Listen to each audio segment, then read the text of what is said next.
बोलिए खाटू नरेश की जय। बोलिए हारे के सहारे की जय।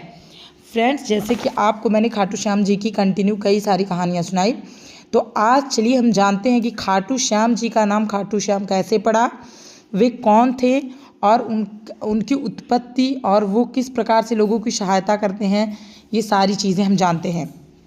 तो चलिए बिना समय गंवाए हुए कहानी की शुरुआत करते हैं। बहुत समय पहले, महाभारत के युद्ध से पहले, पांडवों के सबसे बड़े भाई भीम के पुत्र बर्बरीक रहते थे। बचपन से ही वे बेहद साहसी, विनम्र और प्रभु के भक्त थे। वे 3 अद्भुत बाणों के कारण 3 बाणधारी कहलाते थे। उनका वचन था, जहाँ भी धर्म की रक्षा होगी मैं उसी पक्ष की सहायता करूँगा। जब महाभारत का युद्ध शुरू होने वाला था, बर्बरीक भी युद्ध देखने और साथ देने के लिए निकल पड़े। रास्ते में एक ब्राह्मण के रूप में श्री कृष्ण खड़े मिले। कृष्ण ने पूछा, युद्ध में किसका साथ दोगे? बर्बरीक बोले, जो पक्ष कमजोर होगा मैं उसी का साथ दूंगा। कृष्ण मुस्कुराए, क्योंकि वे समझ गए बर्बरीक के सिर्फ 3 बाण पूरे युद्ध को पल भर में समाप्त कर सकते हैं, और वे बार बार कमजोर पक्ष बदलते रहते तो युद्ध का धर्म बिगड़ जाता। कृष्ण ने उनसे कहा, मुझे दिखाओ कि 3 बाण क्या कर सकते हैं। बर्बरीक ने लक्ष्य को बांधा और पहले ही बाण से सभी पत्तों का निशाना लगाया। दूसरे बाण ने उन सभी पत्तों को भेद दिया, इवन वो पत्ता भी जो कृष्ण ने अपने पैर के नीचे छिपा रखा था।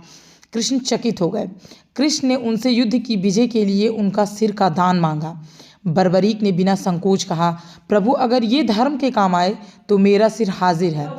कृष्ण ने उनका सिर युद्ध भूमि पर एक ऊंचे टीले पर रख दिया, ताकि वे पूरा महाभारत देखने वाले एकमात्र साक्षी बने। युद्ध के बाद कृष्ण ने कहा, वत्स, तुमने सबसे बड़ा बलिदान दिया है। कलयुग में तुम्हारी पूजा श्याम के नाम से होगी। जो भी सच्चे मन से तुम्हारा नाम लेगा उसकी मनोकामना पूर्ण हो जाएगी। तभी से वे खाटू श्याम के नाम से पूजित हैं। हारे का सहारा बाबा श्याम हमारा। कहते हैं कि खाटू नगरी में एक बार भयंकर सूखा पड़ा। लोग श्याम बाबा के दरबार में रोकर प्रार्थना करने लगी। मंदिर में रात को स्वयं घंटियां बजने लगी, और सुबह जब पुजारी दरवाज़ा खोलते हैं तो वो देखते हैं बाबा के चरणों में भीगी मिट्टी पड़ी है और मंदिर के बाहर हल्की हल्की बारिश शुरू हो चुकी है।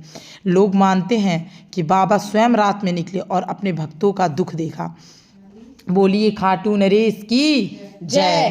बोलिए हारे के सहारे की जय। हे खाटू श्याम बाबा, जैसे आपने अपने उन भक्तों की सहायता की, वैसे ही कलयुग में इन सभी भक्तों की सहायता करें।